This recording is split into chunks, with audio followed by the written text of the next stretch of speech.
그와 같은 형상으로 변하여 영광에서 영광에 이르니 곧 주의 영으로 말미암음이니라. 아멘.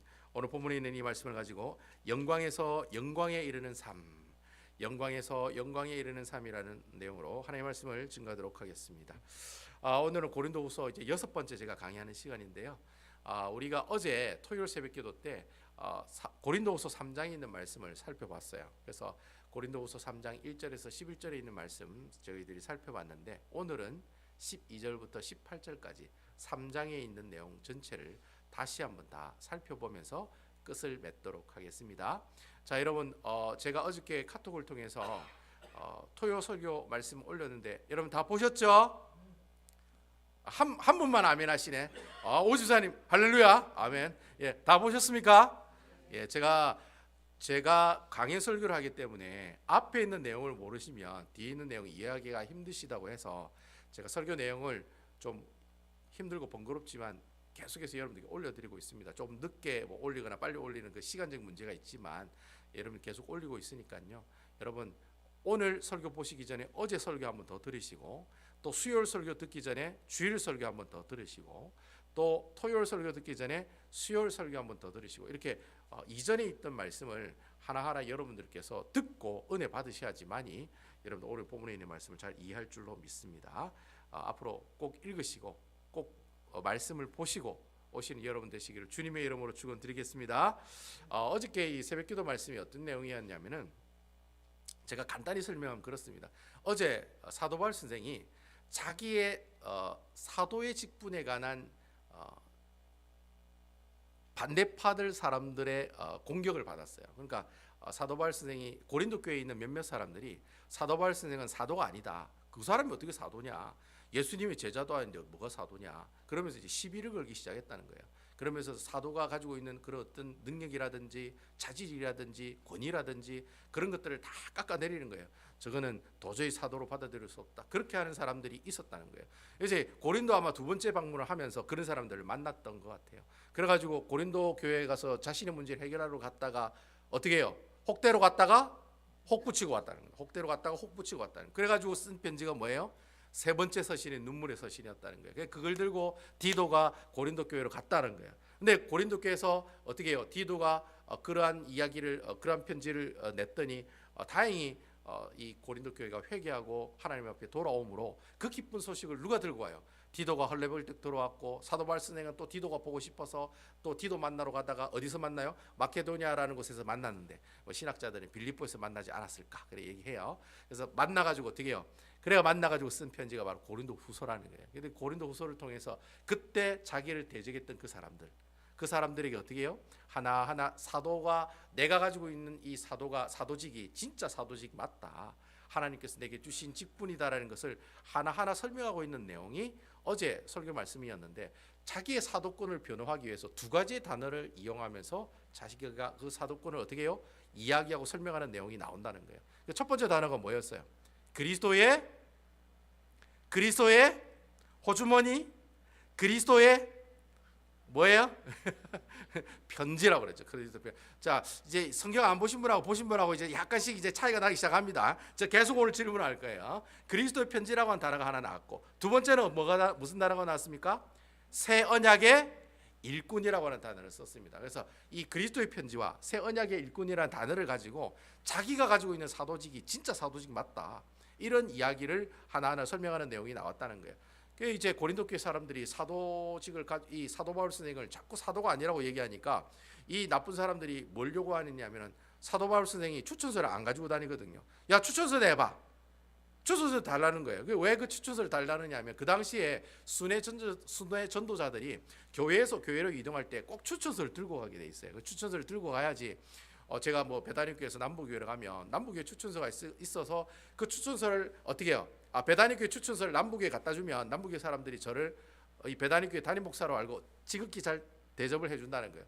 근데 사도 바울 선생은 이 추천서를 잘 안 가지고 다녔어요. 왜 그럴까요? 대부분 자기가 다 뭐예요?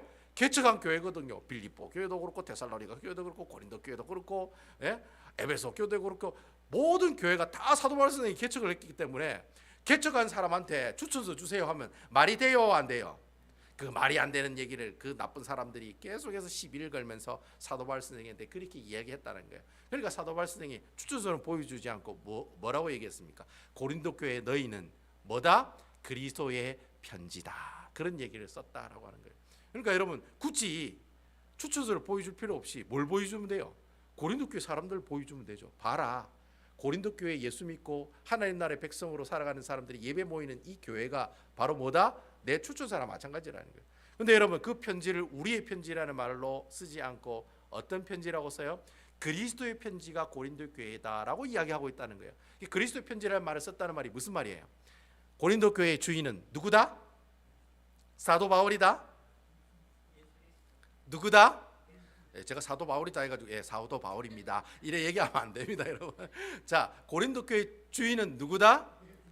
예수 그리스도라는 거예요. 여러분 아멘이시지요? 그래서 그리스도의 편지라는 말을 쓰는 거예요. 사도 바울의 편지라는 말을 쓰지 않고 그리스도의 편지라는 말을 쓰는 거예요. 결국 어떻게 해요? 그리스도의 편지가 된 그 고린도 교회를 보면 내가 사도직을 가지고 있다는 게 증명이 되지 않니? 라고 얘기했다는 거예요. 그래서 이거 그리스도의 편지라는 단어를 썼고, 두 번째는 새 언약의 일꾼이라는 단어를 썼다는 거예요.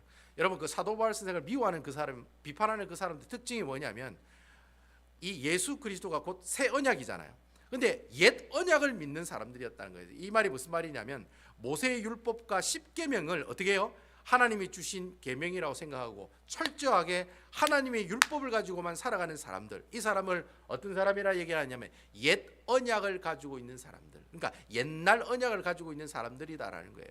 그러니까 이제 이 사도 바울 선생이 너희들은 옛날 언약을 가지고 있는 사람들이다. 요즘에 누가 그 모세의 율법과 십계명을 중요하다고 생각하느냐? 지금은 대세가 누구다?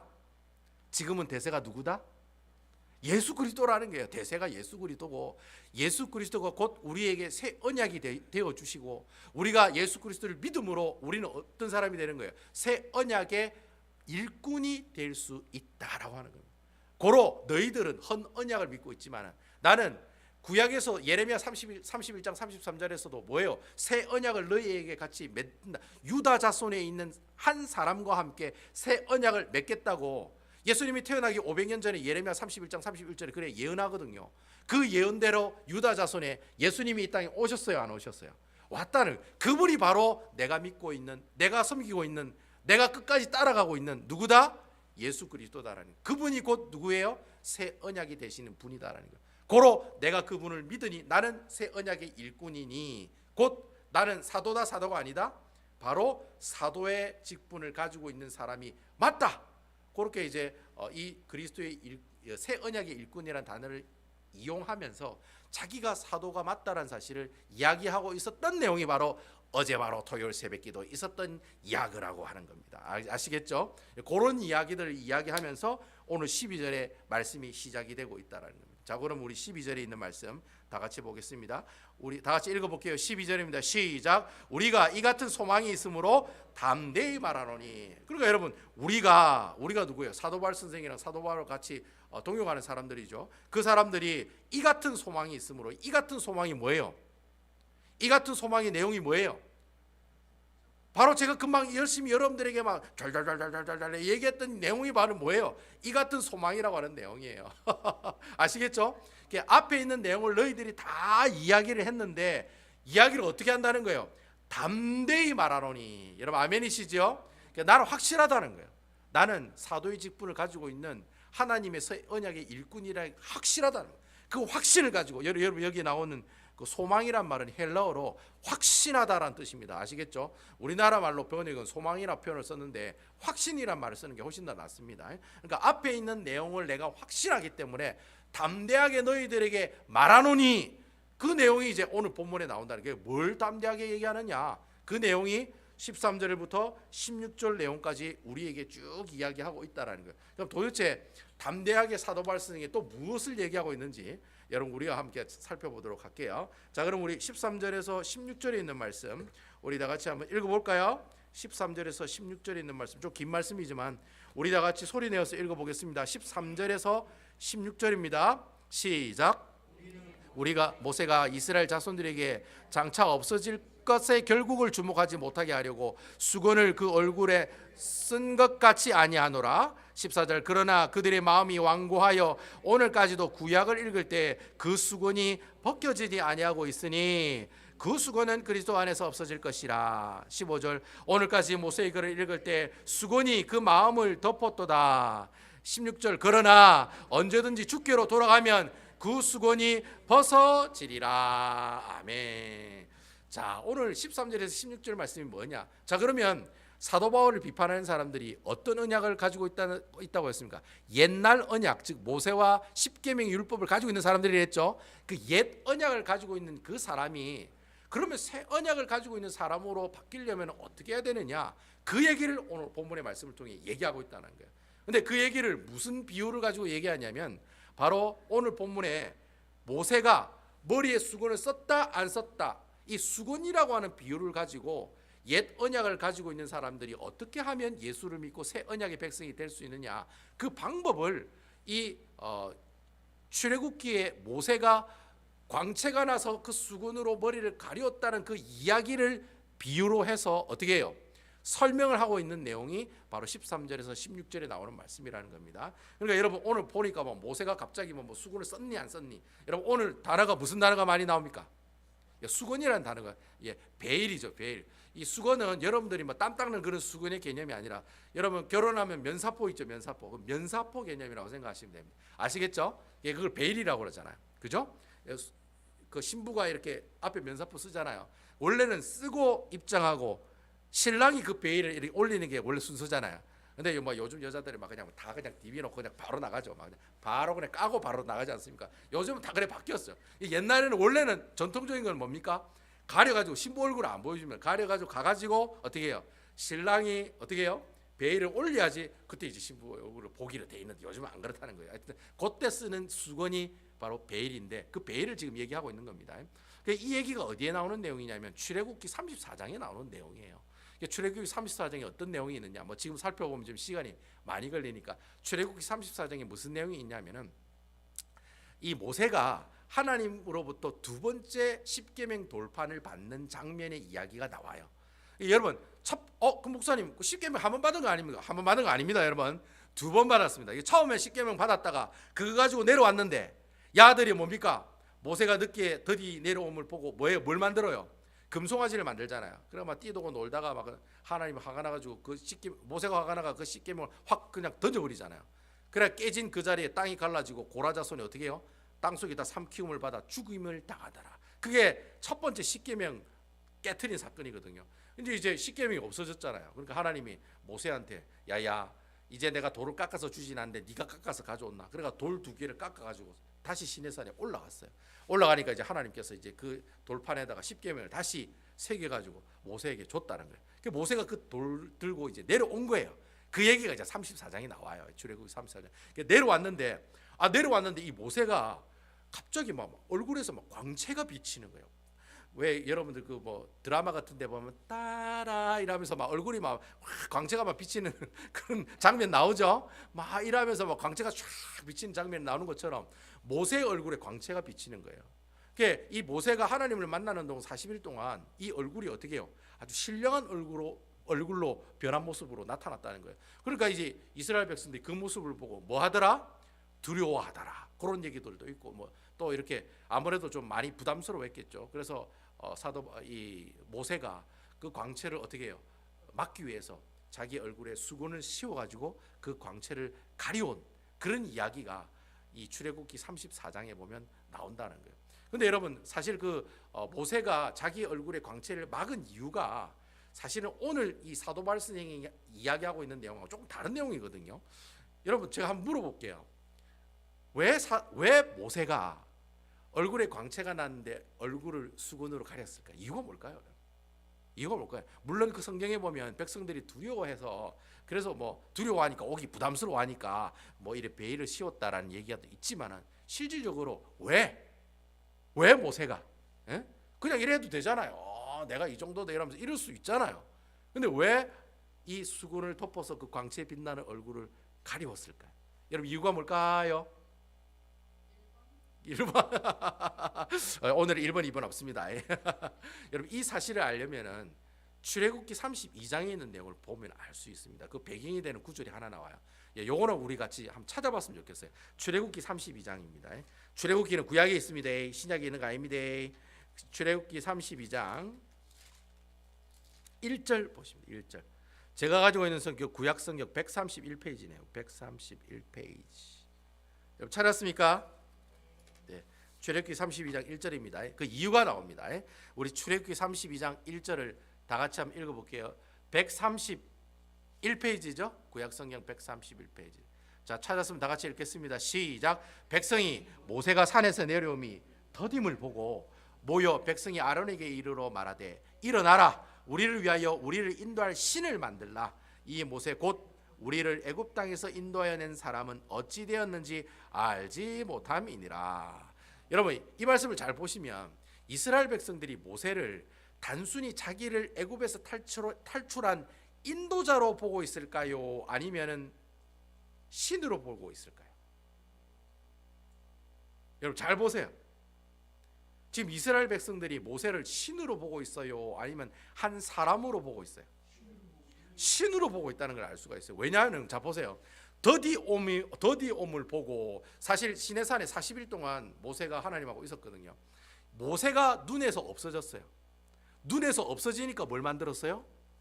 우상을 만들었다는 거예요. 뭘 만들어요? 신을 만들었다는 거예요. 그러면 우리가 추측을 그렇게 할 수가 있는 거예요. 이스라엘 백성들이 모세를 뭘로 생각한 거예요? 신으로 생각했다는 거예요. 충분히 그렇게 생각할 수 있어요. 왜냐하니까 보세요. 홍해바다 갈라져, 만나 떨어져, 메추라기 떨어져, 반석에서 물 터져. 모세를 신으로 볼 수 있을까요? 없을까요? 신으로 볼 수 있다는 거예요. 근데 그 신이 눈에 안 보여. 그러니까 눈에 안 보이니까 불안한 거예요. 그래서 뭘 만들어요? 그래서 우상, 바로 금송아지를 만든 거예요.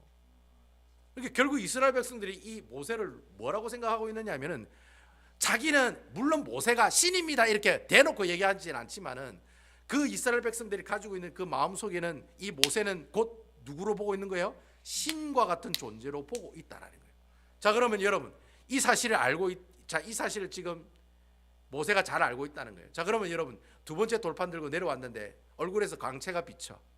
그러면 여러분 이스라엘 백성들이 그 모습을 보고 모세를 또 뭐라고 생각할까요? 신이라고 생각한다는 거예요. 그러니까 모세가 처음에도 신이다 해가 이스라엘 백성들이 크게 심판받았잖아요. 그러니까 화들짝 어떻게 하는 거예요? 그 광채가 났다는 이야기를 듣고 어떻게 해요? 자기 수건을 가지고, 베일을 가지고 얼굴을 가리웠다는 거예요. 혹시나 이스라엘 백성들이 자기를 또 신으로 볼까 싶어가지고 그러한 행동을 했다라는 거예요. 무슨 말인지 아시겠죠? 자, 그런데 이렇게 이 성경이 그때 32장 34장 이 성경을 보면 이 모세가 하나님께 나갈 때는 이 베일을 써요, 벗어요? 그때는 벗어요. 그리고 이스라엘 백성들에게 설교할 때는 베일을 벗어요, 아니면 베일을 써요? 베일을 벗어요. 그때는 벗어요. 그러니까 하나님을 만날 때, 말씀을 증거할 때는 수건을 쓰지 않아요. 근데 하나님 말씀이 마치고 하나님 만남이 끝나고 난 다음에는 어떻게 해요? 그러면 다시 베일을 써서 그 자신의 광채나는 머리를 가리웠다는, 아시겠죠? 그러한 얘기가 출애굽기 34장의 말씀에 나오는 이야기인데, 근데 왜 하필이면 사도 바울 선생이 이 이야기를 하고 있느냐? 근데 이 사도 바울 선생은 바로 이스라엘 백성들이 모세를 신으로 삼기 위해서 어떻게 해요? 그 모세가 그 사람들 신으로 삼는 것을 막기 위해서 베일을 머리에 썼다라고 이렇게 성경은 해석을 하고 있지만, 사도 바울 선생은 이 수건을 쓴 이 행위를 가지고 좀 다르게 해석하는 내용이 있다는 거예요. 이걸 어떻게 해석하고 있느냐면은, 수건에 머리를 쓴 사람들을 누구라고 얘기하느냐면은 바로 예수님을 영접하지 못한 사람들, 예수님을 새 언약의 당사자임을 고백하지 못하는 사람들을 뭐라고 얘기해요?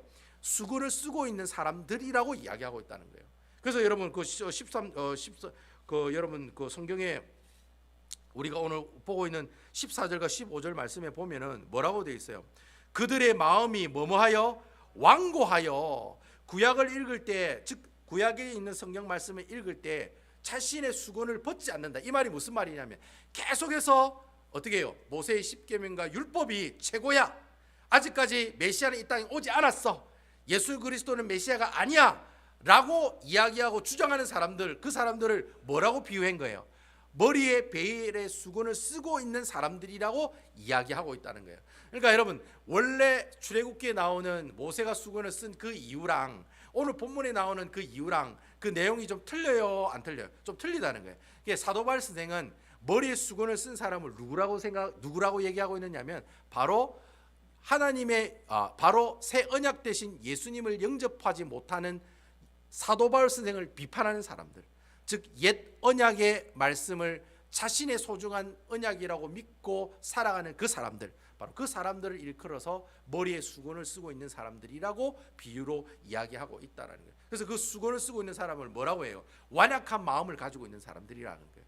그러니까 예수 그리스도를 영접하라고 이야기를 하는데도, 예수 그리스도가 우리 새 언약이 되시는 분이라고 이야기를 하는데도 불구하고 그 사람들은 그 얘기를 들어요, 안 들어요? 안 듣는다는 거예요. 그 마음속에는 야, 메시아가 무슨 예수 그리스도야, 예수님은 메시아가 아니야 라는 마음이 어떻게 해요? 굳게 자리 잡고 있다라고 하는 거예요. 그러면 그렇게 머리에 수건을 쓰고 있는 그 사람들이 나중에는 그 수건을 벗을 수 있어요, 없어요? 나중에 벗을 수 있어요, 없어요? 그 수건을 벗을 수 있다는 거예요. 그 있다는 그 내용이 바로 뭐예요?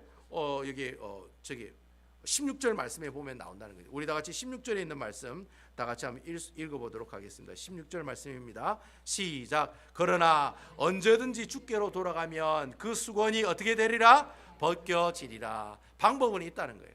누구에게로 돌아가면? 주께로 돌아가면, 예수님께로 돌아가면. 이 말도 구약 성경에 있는 표현의 내용을 잘 이렇게 비유로 이렇게 설명하면서 이야기하는 표현인데, 여러분, 모세가 하나님을 만날 때는 수건을 쓴다고 그랬어요, 안 쓴다고 그랬어요? 자, 수건을, 하나님을 만날 때는 수건을 안 썼다는 거예요. 그죠? 하나님을 만날 때는 수건을 안 썼다는 거예요. 이와 마찬가지로 수건을 쓰고 있는 그 사람이 누구를 만나면? 예수님을 만나면 그 수건을 자연스럽게 어떻게 해요? 벗게 되어 있다.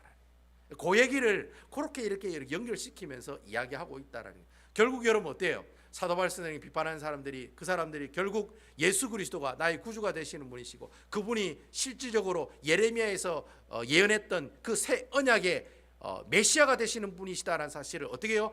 받아들이고 영접하기만 하면 그들이 가지고 있는 그 모든 완약한 마음들, 예수님을 주님이라 고백하지 못하는 그 마음들이 어떻게 해요? 하나하나 풀리게 되면서 그 사람 또한 예수 그리스도를 영접하는 사람들이 될 수 있다. 바로 그 얘기가 오늘 이 말씀을 통해 우리에게 이야기하고 있다라고 하는 것입니다. 그럼 내가 예수님을 만나서 내 수건을 벗어서 예수님이 나의 메시아라고 영접한 그 사람에게는 하나님께서 어떠한 선물을 주시느냐? 여러분 17절 한번 보세요. 17 다 같이 한번 읽어보겠습니다. 시작. 주는 영이시니 주의 영이 계신 곳에서는 자유가 있느니라. 여러분 아멘이십니까? 여러분, 우리가 예수님을 영접하면 우리 마음속에 누가 계십니까? 성령 하나님께서 계신다. 여러분 아멘이시죠? 내가 예수를 주로 영접하는 순간 내 마음속에 누가 계시느냐면 성령 하나님께서 임재하고 계신다라는 겁니다. 결국 여러분 그 마음에 계시는 그 성령 하나님께서 우리에게 뭘 주시는 거예요? 자유함을 준다는 거예요. 이 자유함이 어떤 자유함이냐? 여러분 마태복음 11장 28절에 보면 수고하고 무거운 짐진 자들아 다 누구에게로 오라? 내게로 오라. 그리하면 어떻게 되리라? 내가 너희를 쉬게 하리라. 아멘이시죠? 예, 바로 그 쉬게 해주신다는 거기에 바로 그게 자유하게 해주신다는 거예요. 그러면 요한복음 8장 23절 32절에 보면은 진리를 알지니 진리가 너희를 뭐하게 하리라? 자유케 하리라. 아멘이시죠? 여기에 말하는 진리는 누구를 얘기하는 겁니까? 예수 그리스도를 얘기한다는 거예요. 그러니까 너희가 예수 그리스도를 알면 네가 어떻게 된다는 거예요? 자유하게 된다는 거예요. 무엇에서부터 자유하게 된다는 거예요? 죄로부터 자유하게 된다는 거예요. 아멘이시지요? 죄를 가지고 있으면 사망이거든요. 여러분 성경에서 사망이라고 하는 뜻은 교통사고 당해서 죽었다는 이야기가 아닙니다. 사망이라고 하는 표현은 하나님과의 관계가 끊어졌다는 겁니다. 그걸 사망이라고 해요. 그러면 사망의 반대말이 무슨 말이에요? 사망의 반대말이 죽음입니까? 똑같은 건데 사망의 반대가 뭡니까? 아니요. 사망의 반대가 누굽니까? 뭡니까? 사망의 반대가 뭐죠? 생명이죠. 생명. 그래서 여러분 우리가 예수를 믿으면 하나님께서 주시는 5가지의 구원 가운데 맨 마지막 뭐예요? 영생이라고 제가 말씀드렸잖아요. 영생. 그럼 영생은 영원토록 사는 겁니까? 그게 영생이 아니에요. 그럼 영생의 뜻이 뭐예요? 영원토록 하나님과 관계가 연결이 된 것을 영생이다라고 얘기하는 거예요. 아멘이시죠? 여러분 이 단어에 대한 이 정의를 여러분 잘 알고 있어야 됩니다. 사망은 하나님과의 관계가 끊어진 것, 생명은 하나님과의 관계가 연결된 것, 영생은 하나님과의 관계가 영원토록 연결이 된 것, 이게 바로 영생이라고 하는 뜻이에요. 제가 지금 금방 하는 얘기는 사실 적어야 되는데 자꾸 제 눈만 그냥 뻘뻘뻘 보고 계시네요. 이런 정의들은 기본적으로 외우고 계셔야 돼요. 그 뭐 영생이 다른 뜻도 모르면서 영생을 쓰면 어떻게 해요? 생명, 사망, 이게 다 그런 뜻이에요. 사망은 하나님 관계가 끊어지는 것이고, 생명은 하나님 관계가 연결되는 것이고, 영생은 영원토록 그 관계가 연결이 되는 것을 영생을 얻는다. 그러니까 우리가 예수를 믿으면 영원토록 하나님 관계가 끊어져요, 안 끊어져요? 절대로 안 끊어지고 영원토록 영생을 얻기 때문에 사망이 우리를 어떻게 해요? 하나님 관계를 끊을 수 있어요, 없어요? 없다라는 거예요. 그래서 사망아 내가 쏘는 것이 어디냐, 사망아 내가 우리를 이렇게 하나님 관계를 끊는 것이 어디냐고 사도 바울 선생이 그렇게 고백하는 그런 내용들도 있잖아요. 바로 그 내용이 바로 그 내용이다 라고 하는 겁니다. 결국 하나님께서 우리가 예수를 믿으면 하나님이 뭐로부터 자유하게 해주셔요? 죄로부터 자유하게 해주시고, 그리고 돈으로부터, 머니도 머니가 최고가 아니에요. 머니로부터 자유하게 해주시고. 여러분 아멘이시지요? 제가 못 살아도 좀 못 먹어도 예수 그리스도와 나와 함께 하시면 먹고 사는 문제에 대해서는 자유하게 된다는 거예요. 여러분 아멘이시지요? 그리고 또 여러분 내가 예수를 믿으면 나의 외로움으로부터 자유할 수 있고, 나의 고통으로부터 자유할 수 있고, 내가 가지고 있는 모든 고민과 아픔으로부터 자유하게 해주시는 분이 계시는데 바로 그분이 누구세요? 바로 예수 그리스도다라고 하는 겁니다. 여러분 이 사실 믿으시지요? 바로 그러한 내용이 오늘 본문의 말씀을 통해서 뭐 사도 바울 선생이 또 무슨 누구 얘기하고 있는 겁니까? 결국은 버킹엄이라고 누구 얘기하고 있는 거예요? 예수 그리스도를 얘기하고 있다는 거예요. 사도 바울 선생이 자신이 뭐 여러 가지 단어를 이용해 가지고 자신의 사도직 직분을 변화하고 있지만 결국에는 누구 때문에? 예수 때문에 자기가 뭐가 되었다? 사도직을 감당하는 하나님 나라의 새 언약의 일꾼이 되었다는 거예요. 여러분 아멘이시죠? 그 얘기를 지금 하고 있다는 말이에요. 제가 오늘 이 말씀을 보면서 참 은혜가 된 구절이 18절에 있는 말씀입니다. 여러분 우리 다 같이 18절에 있는 말씀 한번 다 같이 보도록 할게요. 18절 다 같이 읽어보겠습니다. 시작. 우리가 다 수건을 벗은 얼굴로 거울을 보는 것 같이 주의 영광을 보매 그와 같은 형상으로 변하여 영광에서 영광에 이르니 곧 주의 영으로 말미암이니라. 여러분 문영주 목사가 수건을 쓰고 거울을 보고 있어요. 문영주 목사가 수건을 머리에 쓰고 거울을 보고 있는데 갑자기 수건을 확 이렇게 멋있게 막 이렇게 막 모델처럼 말이죠. 수건을 확 이렇게 날리면서 벗었어요. 그러면 그 거울에 누가 비칩니까, 여러분? 그 거울에 누가 있습니까? 장동건, 원빈, 뭐 BTS 누가 있습니까? 그게 문 목사가 있는 거죠. 문 목사가 거울 앞에 있으면 문 목사가 보이잖아요. 근데 오늘 성경에 뭐라고 얘기하냐면은 주의 영광이 보이더라라고 얘기하고 있다. 여러분 아멘입니까? 주의 영광이 보인다는 말이 무슨 말이에요? 내가 예수 그리스도를 믿으면 믿을수록 어떻게 해요? 나는 점점 누구를 닮아가는 사람이 된다는 거예요? 예수 그리스도를 닮아가는 사람이 된다는 거예요. 그래서 여러분 우리 오영선 집사님이 거울 보면서 있다가 점점점 그 얼굴이 오 집사님 얼굴이 아니라 그 얼굴이 누구의 얼굴로 변해가는 거예요? 점점점 누구의 얼굴로? 예수 그리스도의 얼굴로 변해가는 거예요. 뭐 제가 이렇다고 해서 뭐 오집사님이 나중에 예수님으로 짠짠하고 변화된다는 말이 아닙니다. 말이 그렇다는 얘기예요. 오늘 말씀을 우리가 쉽게 설명하면 그렇다는 거예요. 내가 하나님의 말씀에 순종하고 주의 말씀에 순종함으로 예수님을 닮아가는 사람을 살아가게 되면 내가 어느덧 누구를 닮아가요? 예수 그리스도를 닮아가는 사람들이 되더라는 거예요. 이걸 우리가 교회에 나오는 교리적인 전문적인 용어로 뭐라고 얘기합니까? 성화라고 이야기한다는 거예요. 내가 예수님을 닮아가는 것이 성화예요. 내가 예수님의 성품을 닮아가는 것이 바로 성화. 바로 예수님을 점점 어떻게 해요? 닮아가는 사람이 된다는 뜻이 바로 성화라고 하는 단어의 뜻이 된다라고 하는 겁니다. 그러면 이러한 성화의 모습들, 내가 점점 예수님을 닮아가는 모습들은 그럼 내가 예수님 달랑 한 번만 믿고 그냥 끝이야 하면서 그렇게 하면 내가 예수님을 닮아갈 수 있느냐? 그게 아니라는 거예요. 여러분 오늘 성경에 보니까 뭐라고 되어 있습니까? 오늘 성경에 보면 그와 같은 형상으로 변화하여 뭐예요? 영광에서 뭐에 이르니? 영광에 이르니. 여러분 영광에서 영광에 이른다는 말이 무슨 말이냐면 내가 예수님을 닮아가는 이 모든 훈련들을 하루만 하는 거 아니라는 거예요. 언제까지? 주님 만날 때까지. 언제? 매일매일 주님을 닮아가는 삶을 살아가야 된다는 거예요. 이 표현을 영광에서 영광에 이른다라는 표현으로 사용하고 있다는 거예요. 그러니까 여러분, 내가 예수님 믿으면 땡이에요, 땡 아니에요? 예? 내가 장로 되면 땡이에요, 장로님? 이 말이 좀 이상하네. 예? 오 집사님, 내가 집사 되면 땡이에요. 아, 이제 좀 있으면 안수 집사고 좀 있으면 장로야. 집사님, 우리 집사님, 내가 안수 집사가 되면 땡입니까? 아, 내가 좀 있으면 장로 돼. 우리 장로님 장로 되면 땡입니까? 아, 나는 이제 올라갈 데가 없어. 뭐 담임 목사 될 것도 아니고 난 장로로 끝이야. 뭐 그래 생각하는 거예요.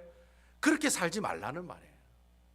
오늘 이 말씀에 영광에서 영광에 이른다는 말은 내가 매일매일 어떻게 해요?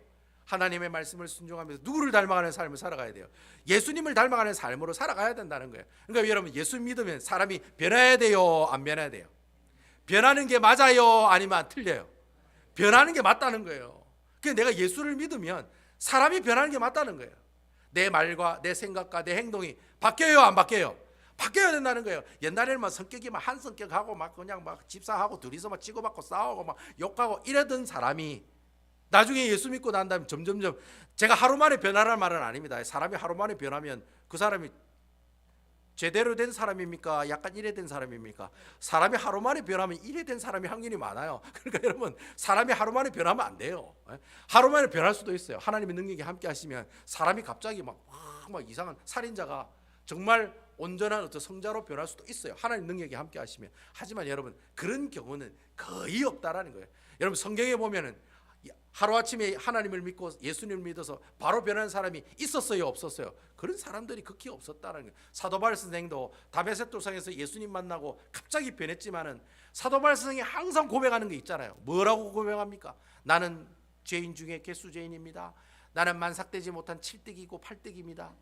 예? 그런 얘기를 왜 합니까? 자기가 예수를 믿고 나서도 예수를 이미 다 믿었다고 생각하는 게 아니라 어떻게 해요? 아직까지 나도 멀었다. 아직까지 예수님을 닮아가려면 내가 어떻게 해요? 저 밑에 발톱에 때만도 못한 인간이다. 아직도 그렇게 이야기하고 있다는 거예요. 사도 바울 선생도 그렇게 확 변했다고 우리는 생각하고 있는데, 사도 바울 선생은 뭐라고 고백하냐면 나는 주님의 발톱에 때만도 못한 인간입니다. 그렇게 고백하고 있다는 거예요. 이 말이 무슨 말이에요? 내가 점점 예수님을 닮아간다고 얘기하지만 그래도 아직까지도 내 심령 가운데는 뭐가 남아있어요? 죄성이 남아있고 사람을 미워하는 마음이 남아있고 하나님 말씀을 어기려고 하는 불순종의 마음들이 아직도 내 심령 가운데 남아있다는 거예요. 그럼에도 불구하고 나는 예수 그리스도의 놀라우신 구속의 은혜로 말미암아 하루하루 매일매일 변화된 삶을 살아가야 돼요, 안 살아가야 돼요? 변화된 삶을 살아가는 것이 그 사람이 어떤 사람이에요? 바로 수건을 벗어 예수 그리스도를 주로 영접하여 자유함을 누리며 살아가는 사람들의 아름다운 모습들이 된다라고 하는 것입니다. 그러면서 마지막에 뭐라고 얘기하고 있어요? 야, 이 모든 것들이 누구 때문에 되는 것이니? 라고 이렇게 질문했을 때 누구 때문에 가능하다고 되어 있어요?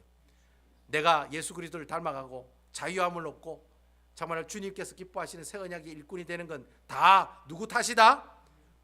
뭐라고 되어 있어요? 여러분, 18절 마지막에 뭐라고 되어 있습니까? 예? 마지막에 뭐라고 되어 있습니까? 곧 주의 영으로 말미암음이니라. 여러분, 아멘. 내가 변화되는 것은 내 의지와 내 뜻과 내 능력으로 되는 것이 아니라는 거예요. 아, 나 오늘부터 말 조심해야 되겠다. 오늘부터 행동 조심해야 되겠다. 그게 아니라는 거예요.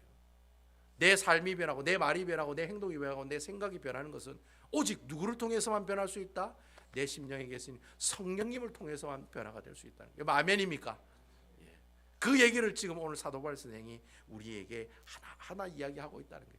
그 사람들이 비록 머리에 수건을 쓰고 있는 사람이지만 그들이 주께로 돌아서 그 수건을 벗는 그 순간에 하나님께서 그들에게 자유함을 주시고 하나님께서 그들에게 어떻게 해요? 매일매일 변화된 삶의 모습으로 영광에서 영광에 이르는, 내가 예수 한 번만 믿어가 땡이다, 그게 아니라요. 내가 여러분 장로 임직 받았으니 나는 이제 끝이다, 내 마음대로 살면 된다, 그게 아니라는 거예요. 그때부터 시작이라는 거예요. 그때부터 매일매일 영광에서 영광에 이르는 예수님을 닮아가는 삶의 모습들을 우리가 살아가는 모습들이 있어야 되는데, 그러한 것들이 어떻게 가능하냐? 바로 내 심령 안에 가운데 계시는 성령 하나님의 도움이 없으면 이러한 것들도 다 어떻게 해요? 소용이 없다는 거예요. 여러분, 아멘이시지요? 그 얘기를 오늘 이 말씀을 통해 우리에게 하고 계신다는 거예요. 여러분, 매일매일 하나님 만나기를 원하십니까? 매일매일 하나님과 동행하기를 원하십니까? 한 명밖에 대답하는 건데 매일매일 주님과 함께 동행하는 삶을 살아가기를 원하십니까? 그러면 여러분 하나님 말씀을 매일매일 보십시오. 그 방법밖에 없어요. 하나님의 말씀을 매일 읽고 매일 묵상하는 게 그만큼 중요하다는 거예요. 여러분 말씀이 있어야 누구를 만나요? 예수님을 만나요. 말씀을 봐야 누구의 음성을 듣습니까? 하나님의 음성을 들어요. 그러니까 여러분 성경을 1년 내내 일독도 안 하고 아무것도 안 하는 사람이 무슨 하나님께서 기뻐하시는 직분을 감당하는 사람이 될 수가 있겠습니까? 될 수가 없다는 거예요. 그 사람은 성령의 힘으로 말미암아 주의 직분을 감당하는 사람이 아니라 누구의 힘으로? 자기의 똥꼬집, 자기의 욕심, 자기가 가지고 있는 그 알량한 그 능력 가지고 자신의 직분을 감당하는 사람이 되고 만다는 거예요. 하나님 그런 사람 기뻐하시느냐? 기뻐하지 않는다는 거예요. 그러니까 여러분들에게 매일매일 카톡을 통해서 드리는 그 말씀 읽으시고, 여러분 제가 변정자 권사님 제가 만나서 이제 식사하는데 변호사님 그러시더라고. 자기 벌써 일독했다고. 그 어떻게 일독했습니까? 하루에 책 한 권씩 봤대요. 월요일 날 창세기, 화요일 날 출애굽기, 예? 수요일 날 레위기, 이렇게 한 권씩 다 읽었대요. 그래가지고 석 달 만에 그냥 성경 일독 다 하셨대요. 여러분 딱 계산해 보면 66권이니까 66일이잖아요. 그러니까 한 달에서 한 두 달 정도만 내가 뭐 한두 번 빠뜨렸다고 생각해도 한 두 달 정도 읽은 성경 일독을 다 읽었다는 거예요. 그래서 제가 너무 잘하셨다고. 그러면서 그분이 한 가지 하나님한테 결심한 게 있는데 TV를 안 보신대요. 옛날에는 뭐 주구장창 리모컨 들고 TV를 보셨는데 여기 TV를 안 보신대. TV를 아예 끊으셨대. 끊고 뭐예요? 말씀을 보기 시작했대요. 아우 제가 그 얘기 듣고 얼마나 가슴이 찔리든지. 저는 리모컨 들고 TV 보는 시간이 좀 제법 되긴 되는데 솔직히 여러분들에게 말씀드려서 제가 말씀 보고 성경 보는 그 위의 시간은 사실 요즘 TV를 좀 봐요. 보긴 보지만 뭐 그래 많이 보는 건 아닙니다만 그거 막 가슴이 찔리더라고요. 목사 입장에서. 이야 참 대단하시다. 그 나이 많으신 어르신이 TV를 안 보신다는 거예요. TV를 끊었다는 거예요. TV를 끊고 성경을 보기 시작했다는 거예요. 아이고 제가 그 말씀 듣고 야 참 은혜가 된다. 저는 우리 배다니교회 성도 여러분들도 그런 놀라운 간증들이 여러분들 입을 통해서 나오는 귀한 역사가 있으시기를 주님의 이름으로 축원을 드립니다. 예, 저는 우리 오선재 지사님이 아이고 목사님 저는 누가 누구를 낳고 그 얘기를 들으니까 골 때려가지고 성경 보기가 힘들어요. 이 얘기를 들었을 때 제가 얼마나 은혜 받은지 몰라요. 집사님 왜 은혜를 받았냐면 골 때려도 그 성경 보신다는 거잖아요. 예, 그래요 안 그래요 여러분? 안 보면 그 내용 알아요 몰라요? 안 보면 모르는 거예요. 보니까 아는 거예요. 보니까 마태복음을 읽으니까 그게 나오더라고요. 누가 누구를 낳고 나온다는 거예요. 그래서 제가 그 얘기를 듣고 참 잘하신다. 스트레스를 받아도 된다. 그래도 어떻게 해라? 끝까지 주의 말씀을 조금씩이라도 읽으시라. 그게 하나님께서 기뻐하신다는 거예요. 그러니까 여러분 제가 앞으로 제 목회 생활에 목숨 거는 한 가지 사역이 바로 하나님의 말씀을 여러분 매년마다 1도씩 하는 것. 제가 여러분들에게 가르치고 여러분들에게 던져줄 수 있는 하나님의 놀라운 제자 훈련 한 가지밖에 없어요. 매일 성경 보고 매일 기도하고 1년에 1도 가면서 어떻게 해요? 그 말씀대로 살아가는 사람. 그 사람이 바로 어떤 사람이냐? 하나님께서 기뻐하시는 새 언약의 일꾼이요. 그 사람이 새 언약 대신 예수 그리스도를 주로 섬기며 살아가는 아름다운 주의 그리스도의 백성들이 된다라고 하는 사실들입니다. 아무쪼록 이러한 모습을 가지고 살아가시는 우리 배다니교회 성도 여러분들 다 되시기를 주님의 이름으로 축원을 드리겠습니다. 성경 일독 다 하고 계시죠?